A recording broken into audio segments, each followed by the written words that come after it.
We woke up this morning and decided to come to the parks only to realize that this is one of the busiest days we've ever seen at Universal. But we're not gonna let that stop us from having a good time.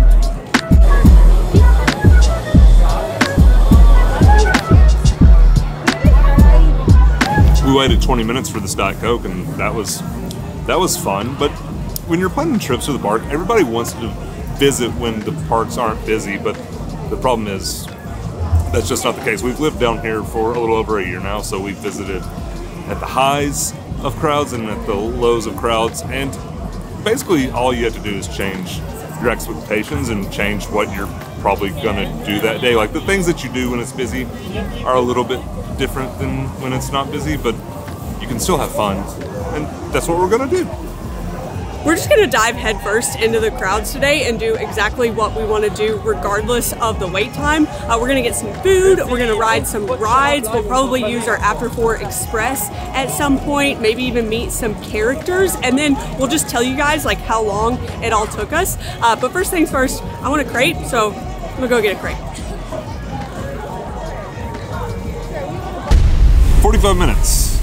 That is how long it took to get the crepe, which really isn't that bad because there's a lot of people over there, and the crepes, they're always worth waiting. But while you were waiting, because I didn't have anything better to do, I went around and checked out some of the wait times.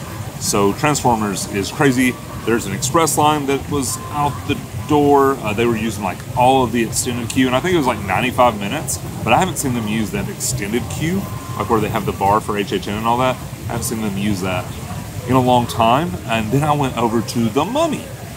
The Mummy was 145 minutes. I don't know last time I've seen it that long. Like we were here for when it reopened, and I don't think it was that long. So that's no good. But what is good is this crepe. Crepe is so good, it just makes me dance. I love this brisket crepe, like the Carolina barbecue sauce on there. That's not typically my thing, but I don't know what they do to the sauce on this, but I just want to drink it. It's so good. There are probably a lot of people over there like waiting for their crepes that are upset at how long it takes, probably because they don't really know what they're getting into. Each one of these crepes is made to order, so they're always super fresh. Like the hot brisket one is always so hot. The cheese is melty and gooey and it's delicious. But the team members are doing an amazing job over there. Like there's so many people ordering these things, and it just takes time to make them, so they are killing it on pumping these things out. When the parks are this busy, we'll hear a lot of people complain about waiting 30 minutes to get a snack, so like popcorn or a pretzel. Yeah, we waited 45 minutes for a brisket crepe, but in our opinion, it's so much more worth it to wait that extra 15 minutes and get something that you actually want. Like if you're gonna be here, you might as well treat yourself.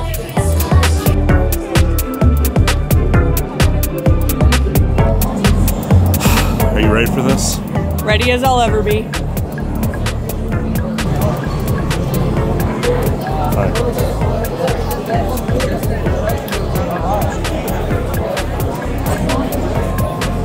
That was wild. Diagon was super hectic. It's probably the most popular area here in Studios. So when Studios is extra busy, Diagon is extra busy. I felt like I couldn't like move at all without bumping into anybody. But if you're here at the parks when it's this busy, you probably have two questions about Diagon. The first one, how long is the wait for Gringotts? It was 140 minutes. The standby line was out the door. They had like one of those signs that says like the line starts here, because it doesn't actually start at the entrance because people are just all the way out. I'd assume they're using like the entire extended queue back there too. And your second question is, how long is it going to take me to get a butterbeer? I went back to the Fountain of Fair Fortune, and it actually didn't take nearly as long as I thought. It took like 12 minutes, and with as busy as it was in there, that's not bad.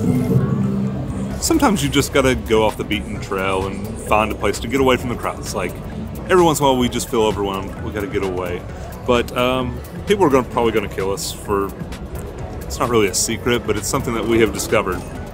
So like we said, we went to the Fountain of Fair Fortune because the Hoppin' Pot was backed up around the Owl Post and all that. And that's generally like a 30 to 40 minute wait. However, I think what happens with the Fountain of Fair Fortune is when people see that line just out the door. If they just see it out the door, they're like, wow, that's a huge line, but it's really not. Like, you were almost in Nocturne Alley. Like, you were almost in Nocturne Alley, and it's 12 minutes. Go to Fountain of Fair Fortune. Unless a lot of people see this and they start going, you know, just use your judgment. Yeah, we were going to take the Hogwarts Express over to Islands, because that's where we're headed now, but it was 120 minutes. That's like 20 minutes more than 100. And that's just way too long. You know how earlier I said things change when the parks are busy? Yeah, one of the things that changes is we're going to walk instead of ride the Hogwarts Express.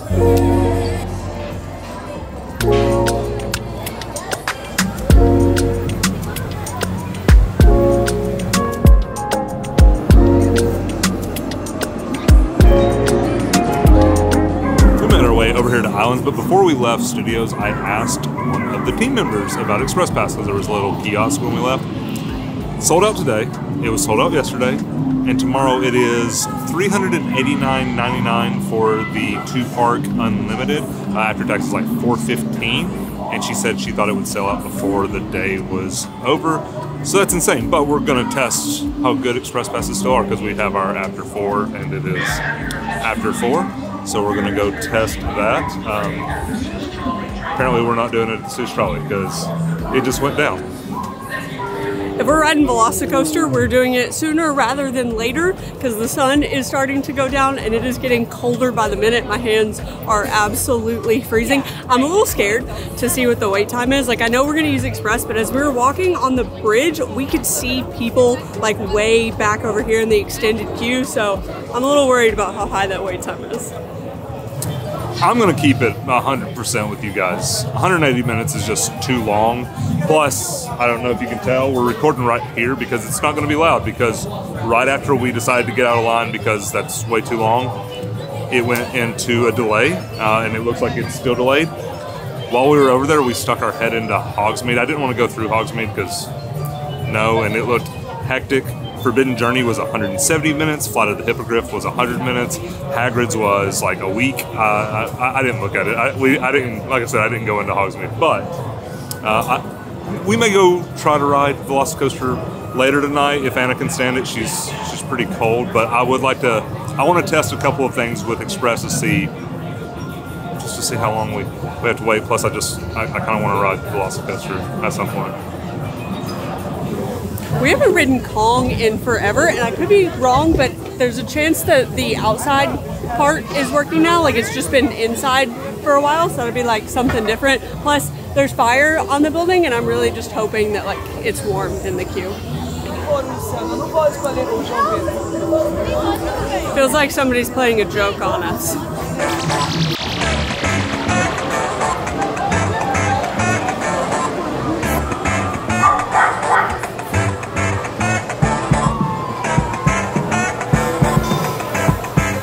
Don't mind the dogs barking. It makes us feel more at home. But a little devastated the last 2 rides. We got out of, let's be honest, we got out of line for Velocicoaster before it got delayed. It just happened to get delayed. And then that got delayed. Anna has said if the next thing that we're going to go ride, which is Spider-Man, we're going to try to get on Spider-Man because the wait was like 150 minutes earlier. She said if it's delayed, we're getting on River Adventure, which was a like 5 or 10 minute wait when we walked by. It's 55 degrees. Nobody wants to be on the water rides. So yeah, let's go see what Spider-Man's at, and hopefully it's not delayed. So what do you think Spider-Man's going to be? Well, I looked at the app not too long ago, and I don't remember exactly what it was, but I'm going to guess 100 minutes.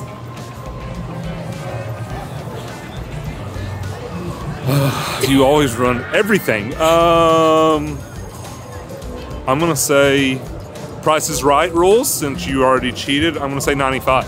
Okay. 90. No, $1. Like 1 minute. It's so dumb. Like, now I see why people mess up on the show.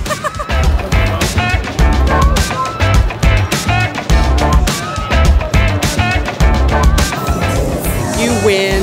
I don't know what you win because we didn't like put stakes on it, but it was 90 minutes, so you're a winner.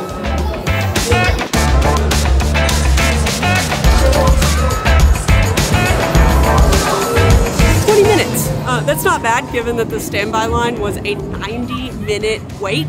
I do feel like crowds are starting to thin out, though. It's like 53 degrees right now, and it is freezing outside. Like, it feels very, very cold. I got so warm in Spider-Man because they have all the like fire effects and stuff, and then we walked back out here and it feels terrible. Hulk today was like 150 minutes. I think that was the highest we saw it. It's only like 100-minute wait right now, which is still really high, but that kind of tells you that people are starting to make their way out of the park now that the sun has gone down. And unfortunately, Velocicoaster is still on delay, so it looks like that's not in the plans for tonight. Sorry. But anyways, today was a ton of fun. I don't know why I did that. Today was a ton of fun. Even though it was extremely busy, we still found a way to have a great time. And that's what you should do. Like, if you're coming to the parks and it's going to be a busy time of year, just embrace it. Have a good time. The parks are actually still open for like another 3.5 hours. So if we wanted to do a lot more, we could. I think we are going to go ride Sue's trolley. That is something that we love doing at night. But thanks for hanging out. If you want to check out what video, Anna, tell them something. Universal Studios After Dark. Oh, After Dark, yeah, do it. Kind of like it is right now. Check out that video right up here. But thanks for hanging out, and we will see you in the next one. Bye.